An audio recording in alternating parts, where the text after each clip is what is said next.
Hi, this is Sam from Deep Physio. So we're going to talk a little bit today about kettlebells and using them for a little rehab, prehab drill for some of your straight leg raises, your hip hinges, and things like that. First of all, quick warm up. If you've not done your cardio already, do your cardio, get hot, get sweaty. Find a dowel, full grip if you can, and we're going to go overhead and back round. Try and maintain that grip as far as you can. If I let that grip go, I can come all the way around. Good idea to try split stance. Try and keep the ribs down. Keep the head tall. We want to avoid breaking the posture. We want to avoid putting the head too far forward with the chin out. So, stay tall, ribs are down, hips are through. Go to where you can go rather than sacrificing. Try the different leg positions if you have a shorter arm or a shorter side. Okay, there are other stretches, but for now, just start with something simple. Be warm, do something to mobilize your shoulders or your hips. So the first exercise we're going to do is called the Kettlebell active straight leg raise. And what the kettlebell does, it will help us engage our core. So by using our grip, it will create a feed forward system to feed our core and thus help us stabilize our pelvis and increase the range in the hip. So, always respect the bell.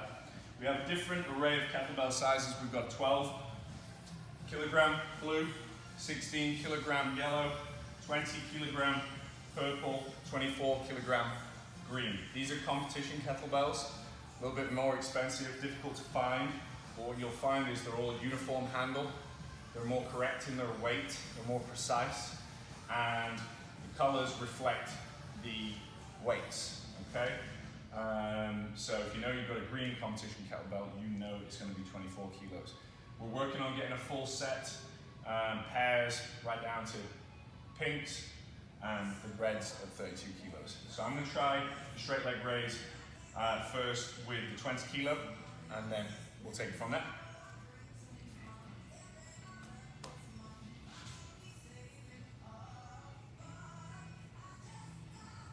My eyes are always staying on the kettlebell.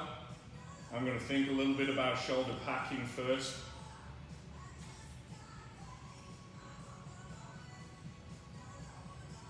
Same leg as the arm stays bent. Engage the quad. Be aware of the pelvis position. You can find this bone in the front of your hip called your anterior superior iliac spine. Try and keep that stable while you move the femur in the socket. Press down into the ground. Keep the grip strong. If you're struggling with this, you can add an extra grip by gripping a yoga block off to the side. If you're struggling holding the weight, we can bring the second hand in for support. Maintain the grip, squeeze the handle. If I don't squeeze the handle, the leg won't go as high. If I squeeze the handle, engage the core, pack the shoulders, the leg will go much higher. Bring it down to chest, roll it up. The exercise isn't complete until the kettlebell is stationary. Spin around. Roll to the side. Collect the bell. Eyes are always on the bell. Shoulder is packing into the ground. You can take a few reps to do that. Now I'd rather your shoulder be packed with a slight elbow bend, but the goal would be to get that elbow locked out and the shoulder packed into the ground. Okay, stabilize the pelvis, be aware of the ASIS. Complete your 10 reps. If you know you have a harder side, my side tends to be harder on the left, you can complete 2 sets. Do them as 2 sets. Make sure you can breathe while you're doing these exercises. Make adjustments as you need to. You're not set in your position. Use your hands as markers and guides.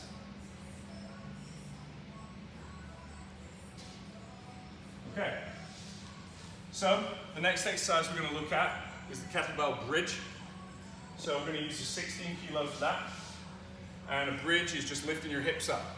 What we're looking for is a straight line from the knee to the shoulder, or as close as possible. We want to avoid that rib flare that we talked about. So, getting into position, choosing your belt.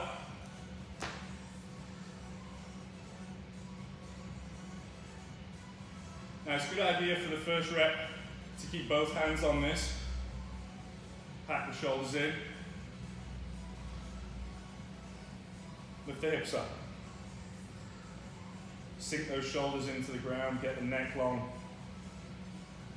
The first thing to touch the ground should be your tailbone. Get strong again. Nice and quick. Up, hold, 5 seconds, down. Now, 5 each side, holding for 5 seconds.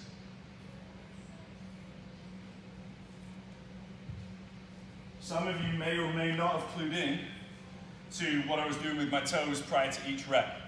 So what I was actually doing was lifting and placing my toes down, lengthening my foot and my arch before each lift. That helps to engage the posterior chain and to make sure I'm using the right muscles to lift my body up.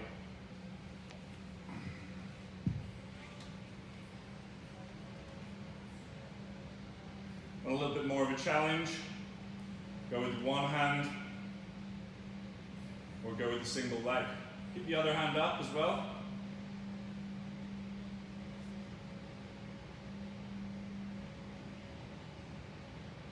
Squeeze the handle.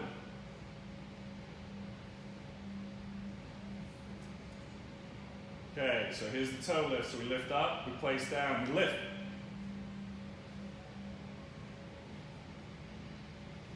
Good, bring to chest. Okay, that's number 2 taken care of. Let's look at the kettlebell halo. So,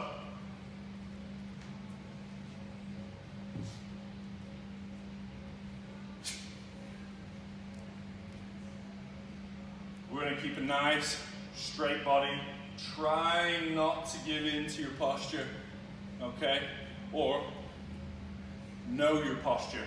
Know your position. Get strong, squeeze the belt, over the head, around the back, stop. Breathe deeply. Try and go as far down the back as you can. Don't bend the head down. Stay tall. Keep the ribs down.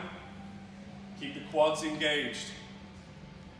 You want thighs engaged, glutes engaged, abs engaged. Stay tall. Big deep breaths. Alternate for a little bit more of a challenge. Single rotations for beginners.